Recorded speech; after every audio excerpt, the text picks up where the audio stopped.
The way I suggest is that you are working your 9 to 5 or whatever the case may be, but then you have a side hustle and you work that. Oftentimes people says, they want to be wealthy and they don't want to have the issue with money and all the things that come along with that, the trials and tribulation. But, you got to crawl before you walk, and nothing that's worth anything comes easy. So first of all, you got to be willing to work. You got to have a job. You got to have income.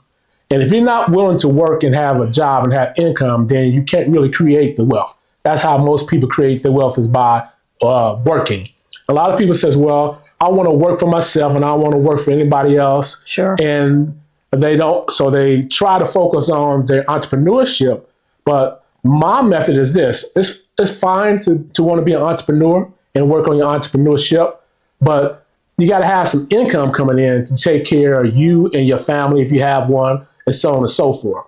So the way I suggest is that you are working your 9 to 5 or whatever the case may be, but then you have a side hustle and you work that. And while you build that up, then you can switch out once it gets to a certain level where you stop doing your 9 to 5 and you do that full time.